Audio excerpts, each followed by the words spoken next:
नमस्कार दोस्तों, स्वागत है आपका अपना भक्ति ज्ञान 11 चैनल में। हिंदू धर्म में वट वृक्ष का खास महत्व है। वट वृक्ष मतलब बरगद के पेड़ की भारत में पूजा की जाती है। आध्यात्मिक दृष्टि से भी इस वृक्ष का बेहद महत्व है। ऐसी मान्यता है कि वट वृक्ष की पूजा करने वाली महिलाओं का सुहाग अजर अमर रहता है।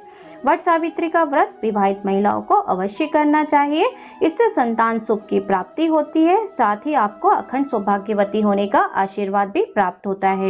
वट वृक्ष की शाखा और लटों को वट सावित्री का रूप माना जाता है। देवी सावित्री कठिन तपस्या के बाद अपने पति के प्राण यमराज से वापस ले आई थी। वट वृक्ष को ब्रह्मा विष्णु महेश का रूप माना जाता है।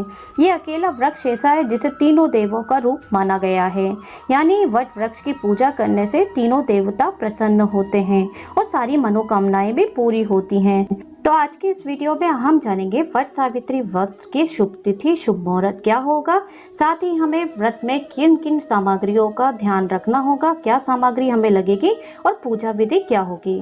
तो कब है वट सावित्री व्रत? ज्येष्ठ अमावस्या तिथि इस साल 5 जून को शाम 7:54 से शुरू होगी और यह तिथि 6 जून को शाम को 6:07 पर खत्म होगी। तो इस तरीके से वट सावित्री का व्रत 6 जून दिन गुरुवार को रखा जाएगा। तो अब हम जानेंगे इसकी पूजा सामग्री, क्योंकि वट सावित्री के व्रत में बहुत सारी पूजा सामग्री जो कि हमें ध्यान रखना होती है और पहले से इनकी व्यवस्था करके रखनी होती है। अगर हम पूरी पूजा सामग्री की व्यवस्था नहीं कर पाते हैं तो हमारी पूजा अधूरी मानी जाती है। तो आप एक बार इस वीडियो को पूरा ध्यान से देख लीजिए। आपको इन सामानों को वट सावित्री के व्रत में पहले से व्यवस्था करके रखना होगा। तो सर्वप्रथम आप पूजा सामग्री लिस्ट में नोट कर लीजिए। सावित्री सत्यवान की मूर्ति या उसका फोटो, आप ये चीज़ें सबसे पहले नोट कर लीजिए। और उसके बाद आपको रखना होगा वट वृक्ष का पौधा, जिसमें कि कोपल हो, बरगद की कोपल हो, बरगद का फल लगा हो, वही वट वृक्ष आपको लाना है और अपनी पूजा के लिए पहले से व्यवस्था करके रखना है। एक आपको केले का पत्ता ले लेना है। उसके बाद आप रंगोली की व्यवस्था कर लीजिए, क्योंकि जहाँ भी आप बरगद के पेड़ के नीचे पूजा करेंगे तो आप रंगोली जरूर बनाएंगे। वट सावित्री की आपको पुस्तक रखवाना होगा, क्योंकि अगर आप पुस्तक नहीं रखेंगे तो कथा कैसे पढ़ेंगे। इसके बाद वट सावित्री व्रत की सबसे महत्वपूर्ण चीज बांस का पंखा। तो ये आपको पहले से व्यवस्था करके रखना है, क्योंकि कई बार ये पंखे नहीं मिल पाते हैं, तो आप ध्यान से इन्हें पहले से खरीद कर रख लीजिए। उसके बाद आपको भीगे हुए चने लेना है, या आप इसे अंकुरित भी कर सकते हैं, क्योंकि ऐसा कहा जाता है कि भीगे हुए चने पूजा में चढ़ाने से हमारी वंश बेल आगे बढ़ती है। आपको कच्चा सूत धागा लेना होगा। ये कच्चा सूत है जिससे कि आप 7 परिक्रमा करेंगे। उसके बाद आप कलावा ले लीजिए, लाल पीला कलर का ये कलावा आपको पूजा में लगने वाला है। साथ ही आप लेंगे यहाँ पर बांस की टोकरी, जिसमें आपको सप्तधान रखना होगा। जब हम ब्रह्मा विष्णु महेश की पूजा करते हैं, उनकी मूर्ति रखते हैं, तो इस सप्तधान टोकरी में इन सप्तधानों को रखना होगा बांस की टोकरी में, और उसके बाद उनकी मूर्ति रखेंगे और पूजा करेंगे।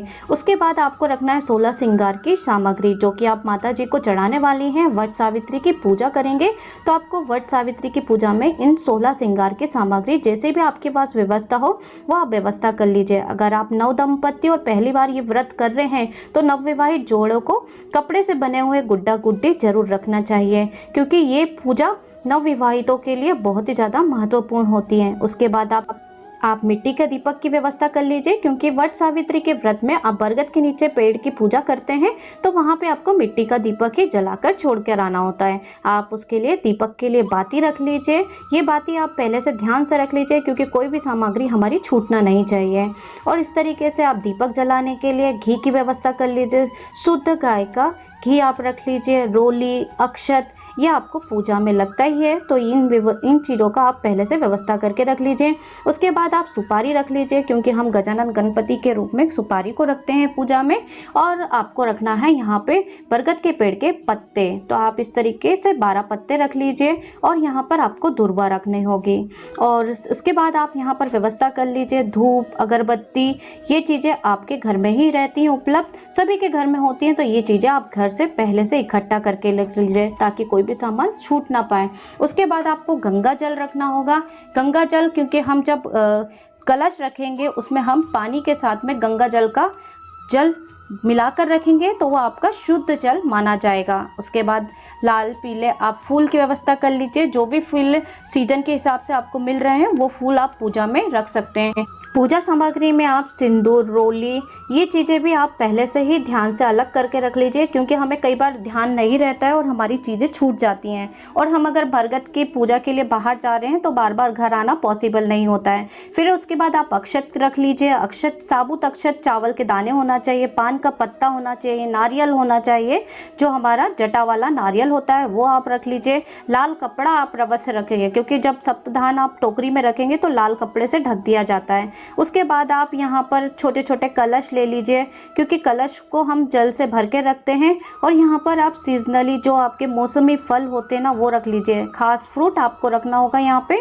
खरबूजा है, आम है, इस सीजन में बहुत ज़्यादा आते हैं, तो आप ये 5-5 या 7-7 की मात्रा में ज़रूर रख लीजिए, क्योंकि आप इन्हें बाद में पूजा में रखने के बाद दान भी करते हैं। केले रख लीजिए आप। और उसके बाद आप मीठे पकवान बनाइए, जिसमें गुलगुले आप रख लीजिए, पुए रख लीजिए और सतपूड़े रख लीजिए। ये आपको पूजा में ज़रूर लगते हैं। और खीर, पूड़ी, हलवा, पूड़े, मीठे बरगद, मीठा पकवान, जो भी आपके घर में भोग में लगाए जाते हैं वो मीठे पकवान आप बनाकर जरूर रखिए।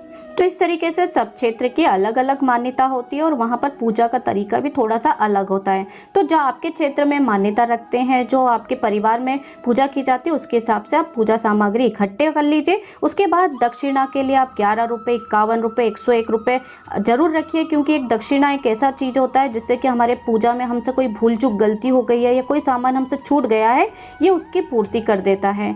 तो इस तरीके से ये वट सावित्री व्रत में उपयोग में लाई जाने वाली सारी पूजा सामग्री हैं, जिन्हें आप ध्यान से पहले से इकट्ठा करके रख लीजिए और इस वीडियो को सभी तक शेयर कर लीजिए जो कि वट सावित्री व्रत को रखते हैं और पूजा करने वाले हैं या पहली बार व्रत शुरू करने वाले हैं, ताकि उनसे भी कोई भूल चूक ना गलती हो और ये सामग्री पहले से ही इकट्ठा करके रख लें। क्योंकि कई बार ऐसा होता है कि हमें सप्तधान टोकरी, बांस का पंखा, ये चीज़ें हमें नहीं मिल पाती हैं। तो आपको जब भी हो, जहाँ पे भी, जैसे भी मिलती हैं, इन चीज़ों को पहले से इकट्ठा करके रख लीजिए।